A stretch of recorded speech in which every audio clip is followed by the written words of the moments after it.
What's up, guys? It's your boy Jay Color here with another new episode of the main event. Now, first of all, I know I'm running a little bit late, but I had some problems with my equipment. I apologize. I didn't want to miss that Wednesday time frame, but we kind of fell out of it.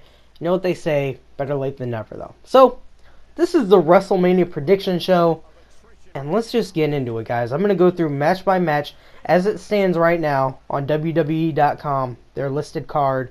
I'm going to tell you what I think is going to happen, and in some instances, what I think should happen. Let's get into it. First up, we got the Total Divas versus Bad and Blonde. Just a name they made up on the spot, apparently. I think that with the rumors swirling right now that this might be Brie Bella's last matchup, they're going to give her the victory. I think this match is probably going to end up on the pre-show. It's not going to be a match a whole lot of people care about. They're just kind of squeezing in the rest of their divas that they have. And I think it's not going to be even a very good match. It might last a few minutes. But because of that fact that this might be Brie's swan song until she goes off and lives happily ever after with Daniel Bryan, I think that you might see her get her one last big WrestleMania moment. She'll get the victory, she'll get the pinfall, and that will be that, possibly, for Brie Bella. Next up, we got AJ Styles versus Chris Jericho, as you can see on screen here. I'm looking forward to this match. I think they did rush the storyline a little bit. I do wish that they had placed AJ a little higher on the card. He was really just kind of white hot when he came in. And the fans were just so pumped for this guy. And while I do like Chris Jericho, I think these guys are having some great matches. I would have liked to see him be taken a little bit better advantage of. That being said, you're going to see Chris Jericho go down. I mean, he lost to Zack Ryder, for goodness sakes. The proof is in the pudding. Chris Jericho is here to put over these younger talents, these guys. And while AJ Styles isn't that much younger, he's the hot new prospect in the company right now. And so he's going to need that rub, and I think Jericho's going to give him that rub, because that's the kind of guy Jericho is, and they'll have a great match in the process. Next up, let's talk about the Intercontinental match.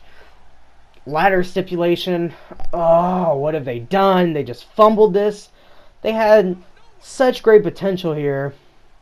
They could have had Sami Zayn versus Kevin Owens with all the heat that these two guys have between them.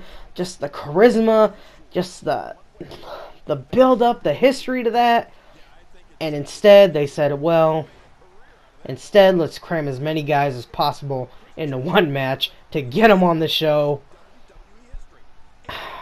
Because of that, I think you're going to see Kevin Owens retaining, and I think you have to have him retain when you have this kind of stipulation with these many guys. And if it's a one-on-one match where you can tell a bit of a better story, maybe you can build Sami Zayn up to get that victory. But as it stands right now, you got to give Owens the win.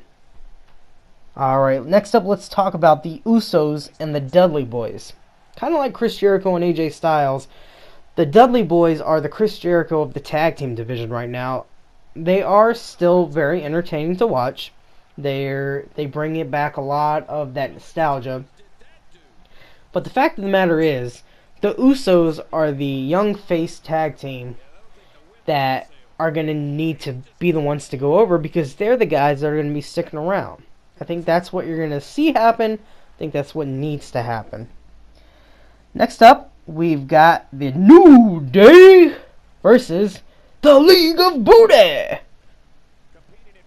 The New Day has effectively transitioned now into being baby faces. There's no ifs, ands, and buts about it, or ifs, ands, and booties about it.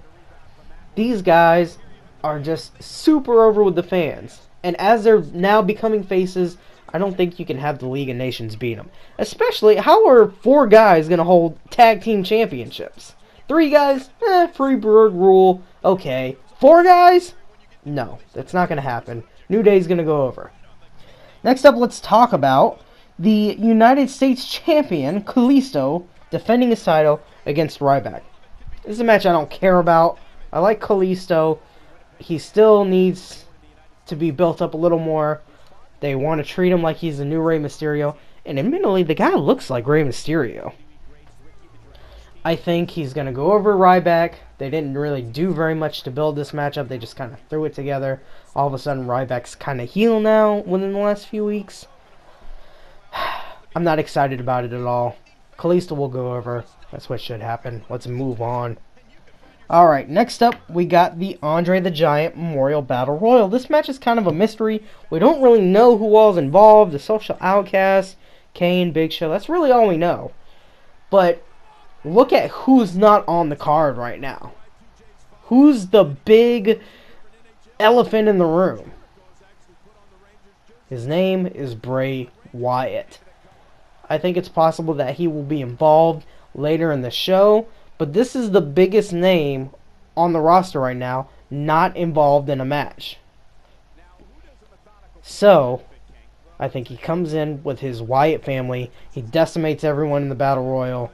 Bray Wyatt's last man standing. It's the least they can do for this guy. Next up, we got Charlotte versus Becky Lynch versus Sasha Banks. A match I'm looking incredibly forward to. These three are the best divas in the division right now. And while I would like to see Sasha Banks go over, I think she's super over with the fans. I think this would just elevate her. The fact that it's a triple threat match, I don't think that Charlotte will lose. They've done a good job of making Becky Lynch and Sasha Banks look good going into the match. And because of that, and because of the fact that it's a triple threat, and because of the fact that further down the line, when you have that one-on-one match, maybe Sasha goes over then, I think in this case, they're going to have Charlotte go over. Not necessarily what I would choose, but I think that's probably going to be what you end up seeing. Alright, we're going into the final three now, the big ones. Shane McMahon versus The Undertaker. I feel like the writing's on the wall with this one too. These guys are going to beat the heck out of each other. It won't be a pretty match, but I think it'll be a match full of nostalgia. I think it'll be a match full of just incredible energy and death-defying stunts. But in the end, Shane McMahon will be left broken, bloodied. And I think when Vince McMahon sees this, he'll probably turn face. And maybe then you'll see him hand the company back over to Shane. Maybe you'll see some sort of animosity between him and Triple H and Steph. I think there's a lot of ways you can go with this. But I think the fact of the matter is, Undertaker can't lose, and Shane McMahon still has to look good. So this will be the way that they accomplish it. Let's talk about Dean Ambrose versus Brock Lesnar. I'm conflicted on this one. I think the fact is Brock Lesnar is going to go over because he's Brock Lesnar. They've used him the last few times to put some other people over. He lost the triple threat at Fastlane. He lost in the Royal Rumble match. He's this big monster, so he still looks dominant all the time. But he needs a definitive win against somebody large to keep that machine rolling. But, that being said, even though I think that's the way they're going, I would rather see Dean Ambrose win. While I like Brock Lesnar, I like the spectacle of Brock Lesnar, the fact is, he's not a 24/7 guy. Dean Ambrose is. Dean Ambrose is the guy that should have been in the main event. They dropped that ball. They could at least give the fans this tidbit, this morsel for their guy, even though he's not in the main event, to get a huge victory. I think this might be the fan favorite show on the card, because the fans really love Brock, they really love Dean, and while I think they'll be happy either way, if you make that bold decision to have Dean Ambrose go over, I think you could just really, really use that to catapult Ambrose. Now, let's talk about the elephant in the room. Triple H, Roman Reigns. Oh my goodness, how they have fumbled this. You can see him week after week trying to get Reigns over, doing everything they can, beating him down, teaming him up with faces, putting Dean Ambrose in his place, and they still can't get this guy over. So what do they do from here? Well, I think what they're gonna do is have Triple H win, so they don't have a riot on their hands at the end of their biggest show of the year in their biggest stadium of all time to possibly the biggest attendance of all time. What should they do? And this might be controversial. I think they should have Roman Reigns win, but not in the way that everyone else thinks. Turn Reigns heel. And then if you want your big face moment at the end, have The Rock come out, maybe take out Triple H. But if they really, really, really want to fix this situation and make the best out of it, this is how you do it. And you come out with possibly the biggest heel in the company.